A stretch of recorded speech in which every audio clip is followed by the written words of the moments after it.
एक घना जंगल में एक पक्षियों का झुंड खाने की तलाश बहुत दूर निकल के जाते जाते उन्हें रात हो गई। तभी उन्होंने वहां देखा एक भूतिया चिड़िया छोटे छोटे पक्षियों को निगल रही थी। मौसी, तुमने रात के अंधेरे में उस चिड़िया को देखा?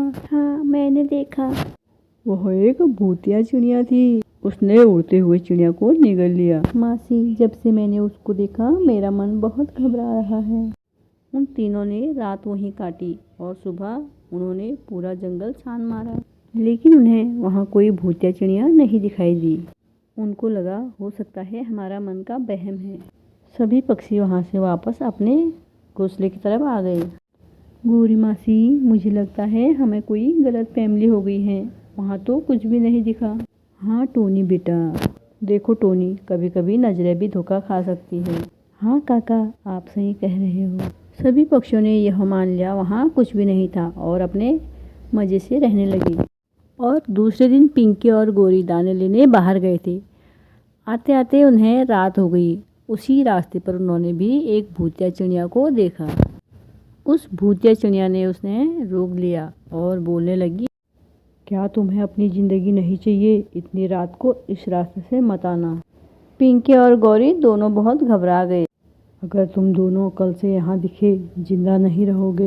भूतिया चिड़िया की बातें सुनकर दोनों चिड़िया वहाँ से घर की तरफ भाग गए। देखो बेटा जग्गू, आज जंगल में हमने भूतिया चिड़िया देखी, तभी मैं तुम्हें रात बाहर जाने से मना करती हूँ। हम बड़ी मुश्किल से अपनी जान बचा के घर आए हैं। देखो माँ, भूत वूत कुछ नहीं होता। नहीं बेटा जग्गू, एक चिड़िया को रात में शिकारी ने मार दिया, तब से उसकी आत्मा घूमते रहती है। बेटा जग्गू, कभी माँ की बात भी सुन लिया करो। मैं तेरी भलाई के लिए बोल रही हूँ। तू आज बाहर मत जाना रात को। ठीक है माँ, मैं नहीं जाऊँगा।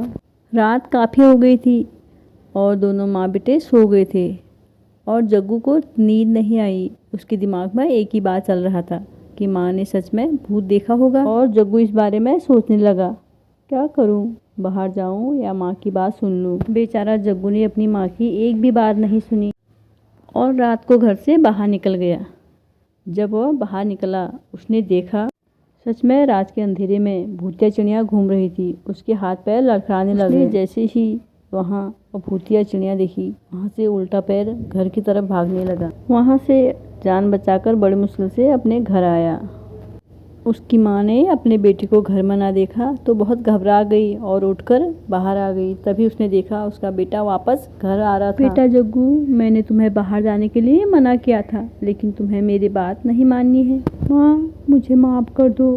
सच में आज के बाद मैं आपकी बात कभी नहीं टालूंगा। ठीक है बेटा, कोई बात नहीं, आधी रात हो गई है, सो जाओ। ठीक है माँ। दोनों माँ बेटे फिर से आराम से सो गए।